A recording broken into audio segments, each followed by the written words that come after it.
The expansion of school vouchers in Arizona is on hold.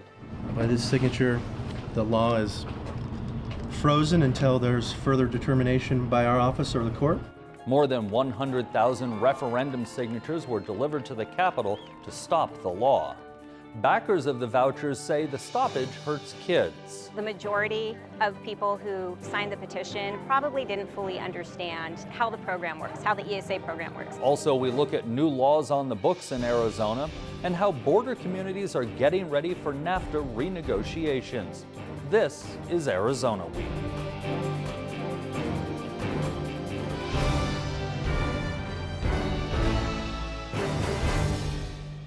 Welcome to Arizona Week. I'm Christopher Conover in for Lorraine Rivera. Earlier this year, the Arizona Capitol was filled with tension as State Senator Debbie Lesko pushed to expand empowerment scholarships or school vouchers to every student in the state. The governor signed the bill into law, but this week, everything changed. School buses at the Capitol are a normal sight, but this bus was not delivering children to learn about state government. It was bringing more than 111,000 petitions that supporters hope will give voters the final say on an expansion of empowerment scholarships, better known as school vouchers. We're verifying that we're taking 111,540 purported signatures. By this signature, the law is frozen until there's further determination by our office or the court, but for now the law has stayed, and we'll go get you a receipt to verify this. The Secretary of State's office will now check the signatures. If 75,000 are valid, voters will decide next year whether to let the law expanding vouchers stay on the books or strike it. That vote would take place in November 2018. After the delivery, Save Our Schools Arizona, the group behind the referendum, held a news conference. We want all students to succeed, not just private school students. The signatures were collected in 90 days by an all-volunteer force, including Carrie Brown. I'm a parent with kids in public schools. I have been a longtime advocate for public schools in Arizona, and the past years I've kind of given up. I admit a bit of apathy because I kept seeing our legislature and leaders doing the same thing, which is underfund our schools and divert money. The legislature passed the law earlier this year, and the governor signed it into law. It makes a $5,000 school voucher from the state available to all Arizona school children, though there is a cap of 30,000 students by the year 2020. Arizona does not support a reverse Robin Hood government handout with no accountability. Arizona will vote no on SB 1431.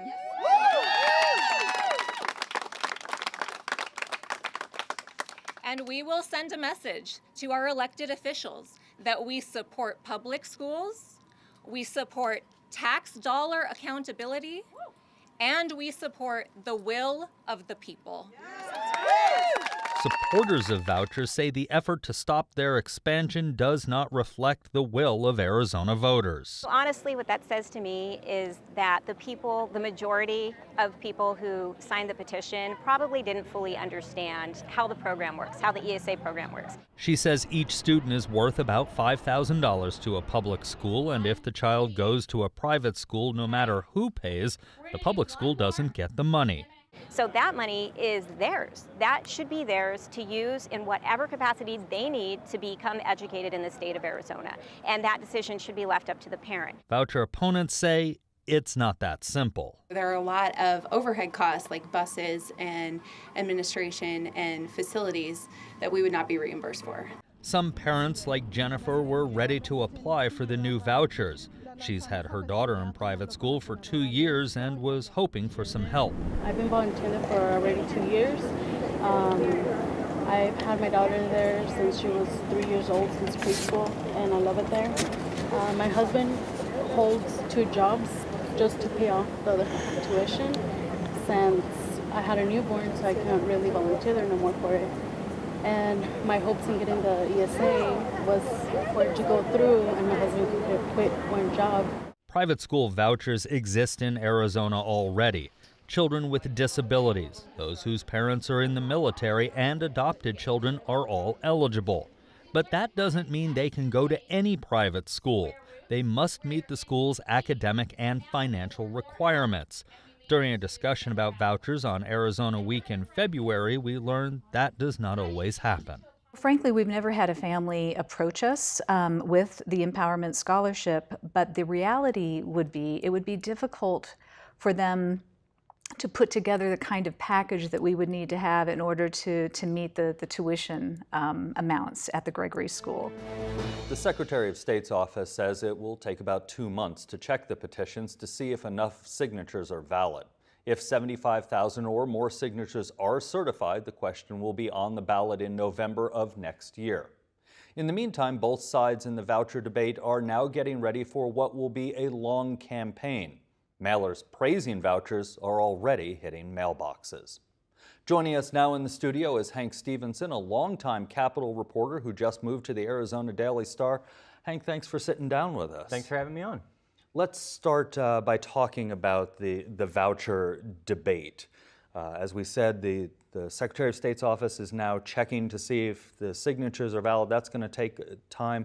Is there anything the legislature can do? Obviously, they liked the law. They passed it to stop this process. There is. We saw this in, I guess it was 2013, 2014, when the legislature passed a big election law change. It was subject to a referendum, was successfully put on the ballot, but before people could vote on it, the legislature came back and repealed their own bill. You had this weird scenario where Republicans were voting to get rid of a bill they had just voted for in order to stop a referendum on it. So, you know, that's always been kind of in the back of people's minds from the beginning when this referendum set off that, you know, it could all be for naught at the end of the day if they are successful in getting this on the ballot, which is still a question. The legislature can very easily come back and repeal it and then do what they did in 2015 after repealing that election law. They went back and put it back in place.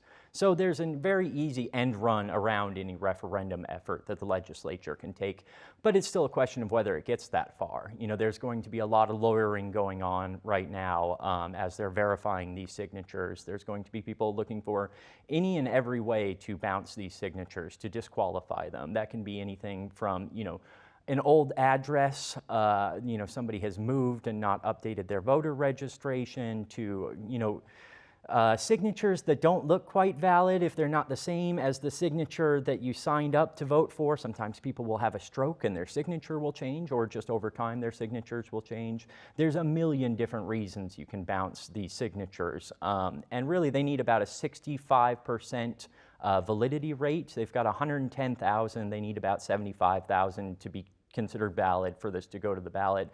And that's, you know, that's doable. That should be doable. But about 30%, generally between 20 and 30%, are invalid. So if it's above average invalid rate, they could see some serious problems. We're going to see a lot of money. If this gets on the ballot, we're going to see a lot of money come into this.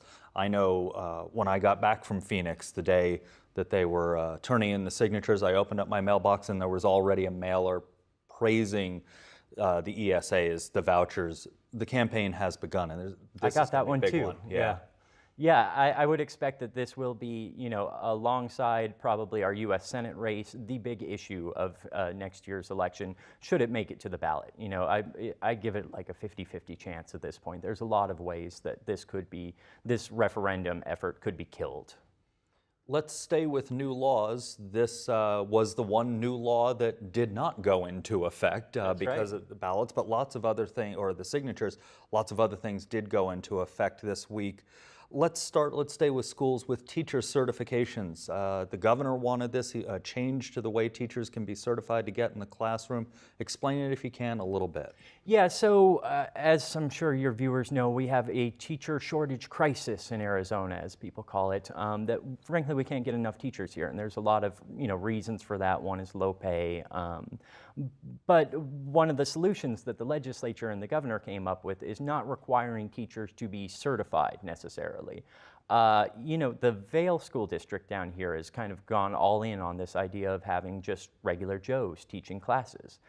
So you need, you know, professional experience in the field that you're going to be teaching in, but you don't necessarily have to be a certified teacher. So what Vail has done is hired a bunch of, they say, like parents from the district who have expertise in a certain area, but aren't teachers. You and I could go teach journalism, for example. We could, and a lot of people at the college level do that, and it seems to work out great. Some of my favorite professors were, just adjunct professors, not necessarily, professors like the tenure track. But, it's different in high school, in elementary school, where you think of teaching, there are teachers' colleges. Teaching is a profession, and, the teachers really had a big problem with this idea because they think it devalues the profession in general and will lead to problems in the classroom when you don't have people who've undergone, the basic teacher training. Obviously, when they're hired on, the school, the principal makes that decision to hire them.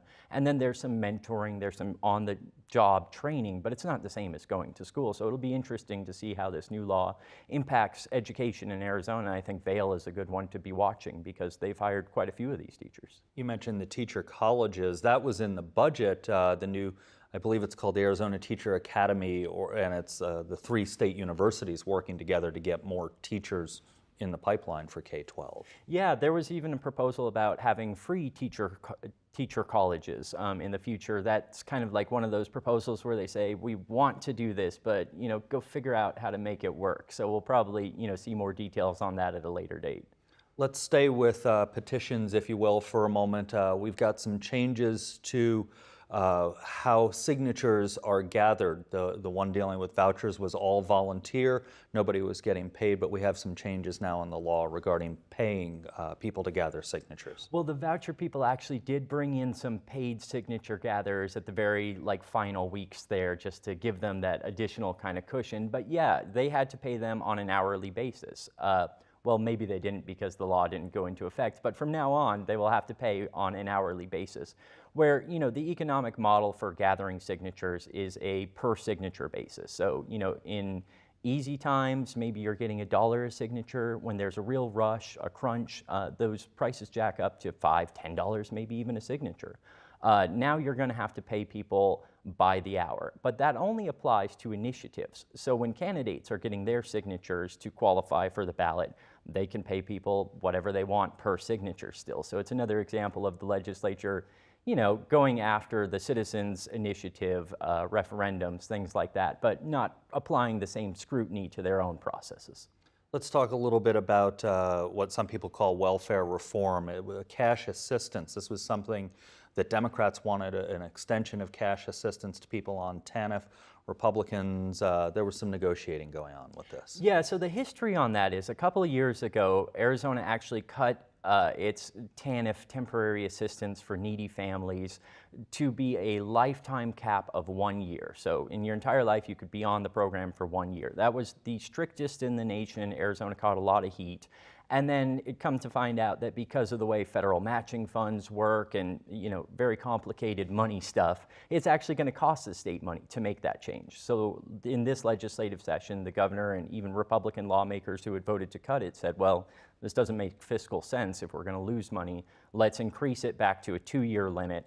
But they added some additional restrictions, things like you have to be going to job training programs, your children have to be in school, things like that, where you may not be able to reach that full 2 years on the TANF program if you don't comply with all, jump through all the hoops. And it's worth noting that TANF is, for the poorest of the poor, and it's about $300 a month.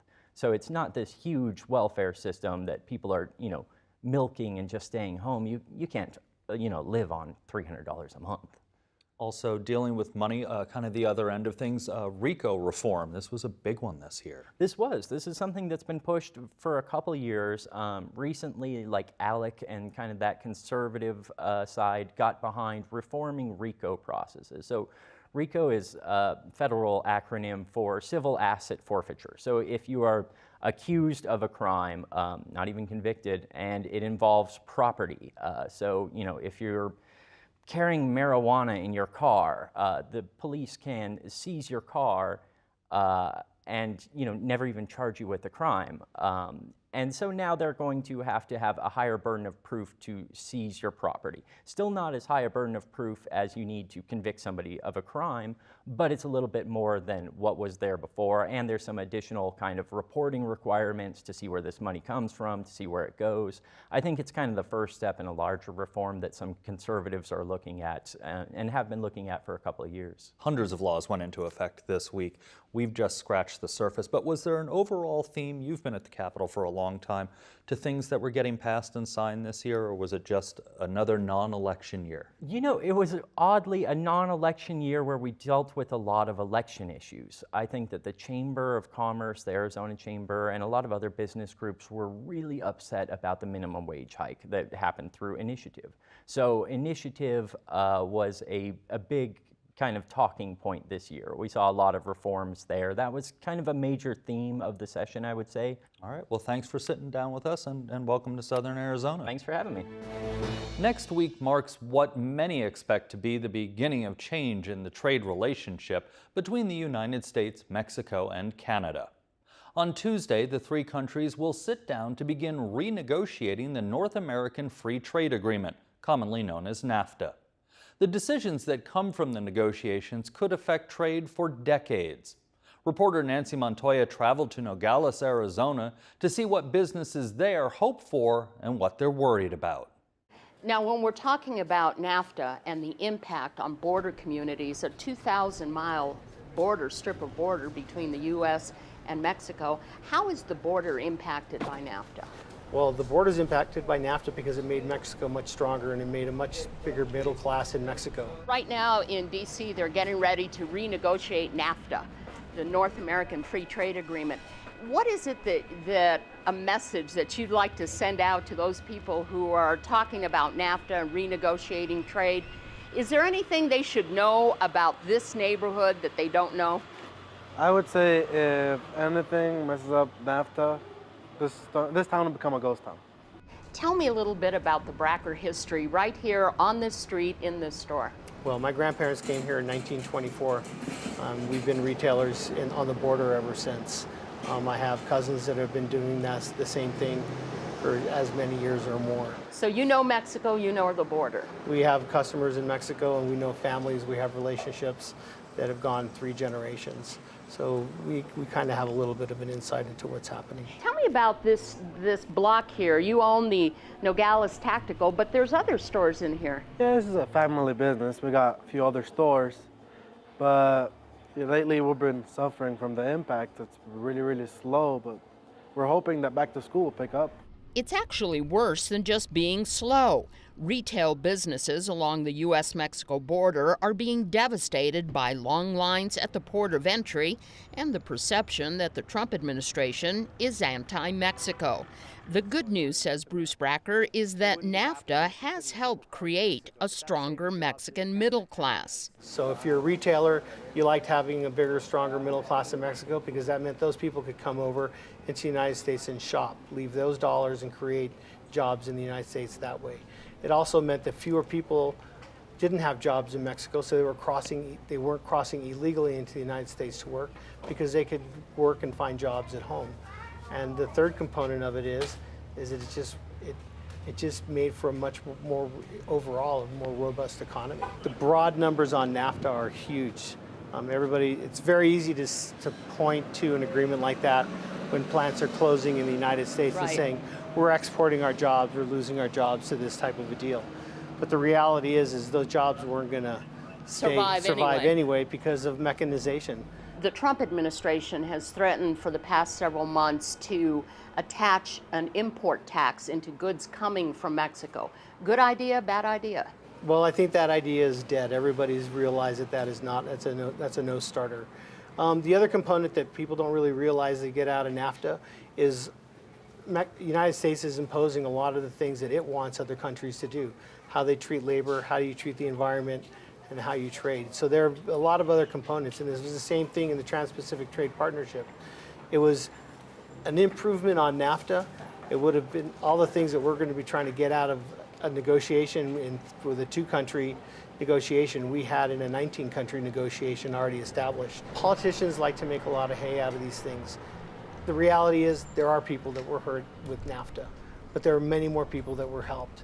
And had the United States lived up to their end of the bargain, the people that were hurt were supposed to get retraining dollars and help reestablish in other industries that were going to be benefiting by this trade. Another thing that has been proposed by the Trump administration is cutting legal immigration in half. What are some of your views on that, and what do you think about it? I think this country was based on immigration.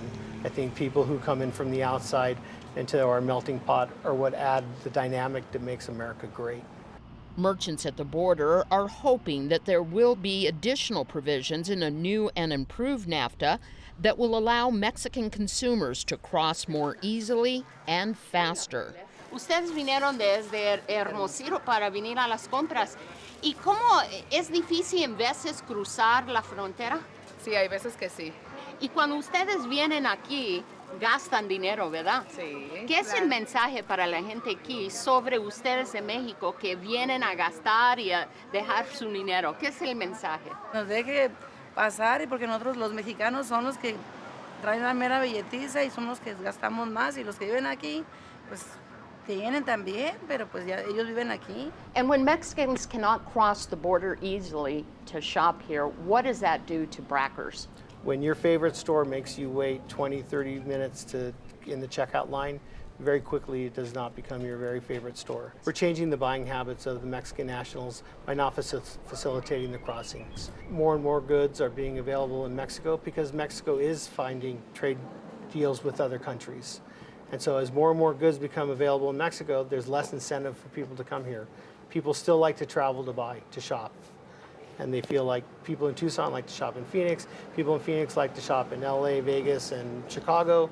People like to shop when they're traveling. Yeah. So it's the same thing with Mexican nationals. What about the vibe that comes out of DC? A pro-immigrant or an anti-immigrant vibe? How does that impact, when all is said and done, business here? I think it's really important that we have the executive of our country talking in positive about our neighbors. It's how we do business. It's a friendly relationship. It's a good relationship. It's not antagonistic. We're making money from them. They're making money from us. And it's a good deal both ways. Joining us now in the studio is my colleague, Nancy Montoya. Nancy, Tuesday, the NAFTA negotiations begin. We've now heard from some businesses in Nogales. What are some of the pitfalls for this negotiation? I think one of the pitfalls comes down to one word: respect. I've had a chance to speak with some of the people who will actually be at the negotiating table from Canada and from Mexico, and both have said to me, a bully pulpit is not going to work. In the past, the president has been pretty harsh when tweeting about Canada. I believe at one point he called Canada disgraceful for the treatment of the dairy farmers, and we all know the kind of harsh rhetoric that's come down across from Mexico. And I think in the end that the NAFTA negotiations will get off to a very poor start if there isn't a deep sense of respect for both Mexico and Canada. And one of those folks I talked to recently was one of the people who will be sitting at the table on behalf of Mexico. His name is Kenneth Smith-Ramos, and he's one of the head negotiators. Let's listen to what he had to say about respect. Well, part of the task at hand and the challenge that we have going forward now that we start this process where we're looking to upgrade our free trade agreement is dealing with a lot of misinformation out there, right? There's a lot of lack of information regarding what the trade agreement does, what Mexico is and what it isn't. I mean, we are a very strong and reliable partner both of Mexico and the United States. We're the second largest purchaser of US products in the world. Canada is number one. So basically, when you have a discussion on trade relationships within North America, the U.S. has to take into consideration that we're the number one and two clients of the U.S. Mr. Ramos, no stranger to the U.S. He was educated here, and you met him because he was doing a border tour on both sides of the border. He was. He actually went from one end of the border, 2,000 miles of the border, to talk to businesses, to talk to people on both sides of the border. He's a Georgetown educated individual, and he is is very hopeful that the negotiations will get off to a good start if some of the ground rules can be met. We hear a lot about shared prosperity between the three countries. What are economists saying that should be the goal for negotiators? Yeah, I think the Trump administration has really pushed the America First agenda. And you've heard the saying that a rising tide lifts all boats.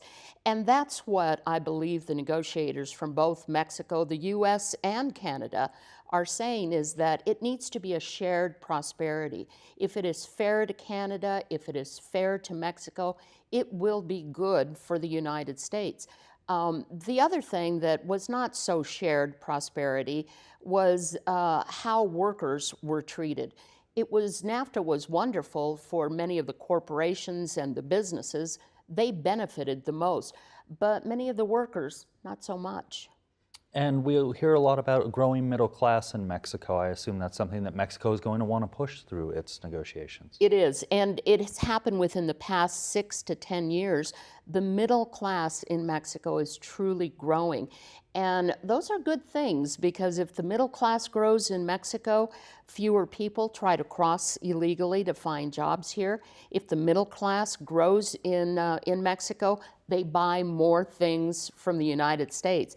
Again, Kenneth Smith-Ramos had a lot to say about the growing middle class in Mexico. Our growing domestic market, our growing domestic middle class is demanding more and more U.S. products. So that's the type of relationship that we want to enhance with the United States, coming at it as a relation among partners and friends and equals, where we both matter enormously to one another. And we have to do away with many stereotypes that have been voiced, whether it's in previous years or in presidential campaigns or in political rhetoric, where Mexico is somehow pitted or presented as a foe of the United States. And what we have tried to do, and we worked successfully, we feel, in these first few months with the U.S. administration, in changing that narrative and showing that the U.S. and Mexico are partners and that together we can be stronger and compete with the rest of the world. Will border politics and President Trump's desire or rhetoric to build a wall play into the negotiations at all, or will this just remain strictly business related? Well, the whole idea of the border wall is rhetoric that has not played well in Mexico. And when I was talking to Mr. Ramos, he said, yeah, there are problems with the drug cartels, there are problems with the environment, there are problems with the rhetoric from the Trump administration. Those people who are sitting at the negotiating table are going to try real hard to keep a lot of the politics out and to really focus on substance. All right, Nancy, thanks so much for sitting down with us. Sure enough. And that's our show for this week. I'm Christopher Conover. Thanks for watching.